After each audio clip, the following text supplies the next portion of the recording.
এইদৰে আপোনালোকক ৰাজ্যৰ বিভিন্ন প্ৰান্তৰ পৰা পৰিৱেশ আমি আপোনালোকক দেখুৱাইছোঁ আৰু এইবাৰ পোনে পোনে আপোনালোকক লৈ যাব বিচাৰিছোঁ মঙ্গলদৈলৈ। মঙ্গলদৈ সতীৰ্থ সাংবাদিকৰ এটা প্ৰতিবেদন আগবঢ়াইছোঁ।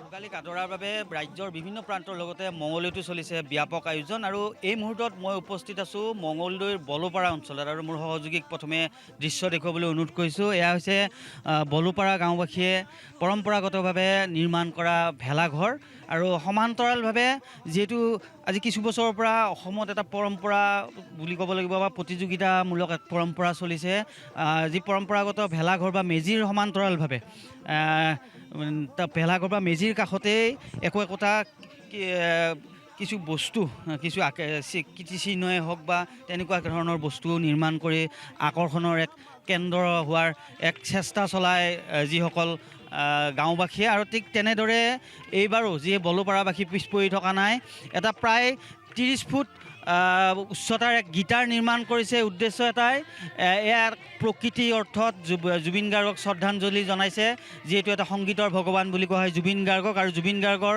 যি সংগীতৰ এক বাদ্যযন্ত্ৰ গীটাৰ, আৰু এই গীটাৰক প্ৰকৃতি অৰ্থত ইয়াত নিৰ্মাণ কৰি জুবিন গাৰ্গক শ্ৰদ্ধাঞ্জলি দিয়াৰ ব্যৱস্থা কৰিছে। লগতে গীটাৰটোত গামোচাত আচলতে তেওঁলোকে লিখি দিছে জয় জুবিন দা মায়াবিনী ৰাতিৰ বুকুত, যিটো গান আচলতে বৰ্তমান প্ৰাৰ্থনাত পৰিণত হৈছে মায়াবিনী ৰাতিৰ বুকুত।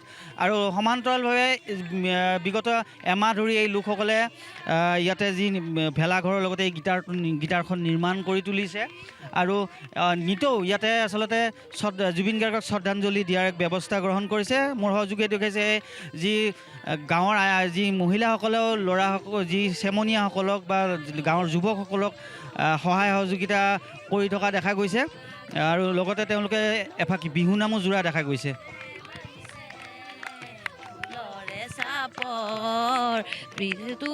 উঠিছে পিৰিতিৰে লহৰ অনাহৰ মূৰাৰ বতৰ অনাহৰ মূৰ মৰমৰ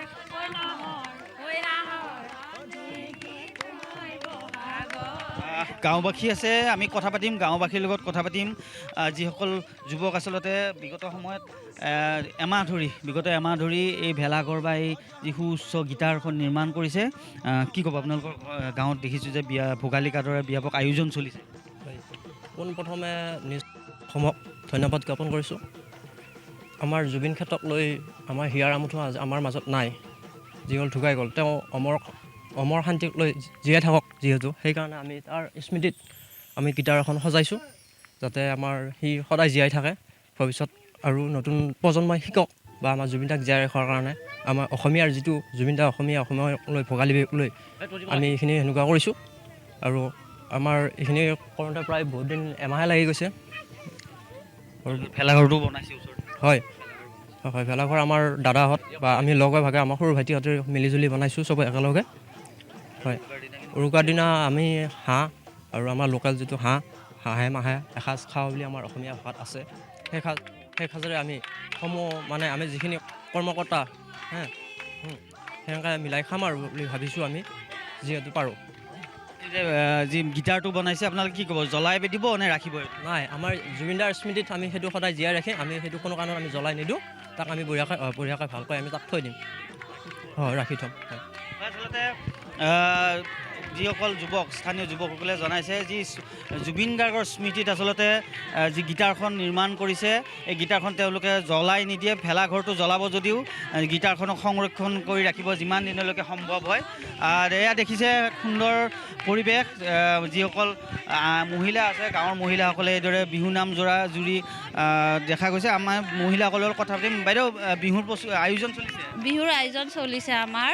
আমি বিহুৰ আয়োজন চলি আছে। বিহুৰ সম্পূৰ্ণখিনি যা যোগাৰ আমাৰ কৰা হৈছে। ইয়াতে পিঠা পনা বনাইছোঁ আমি।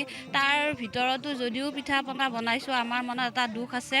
সেই দুখটো হৈছে জুবিনদা কায়িকভাৱে আমাৰ মাজত নোহোৱা হোৱা কথাটো আমি মানি ল'ব পৰা নাই।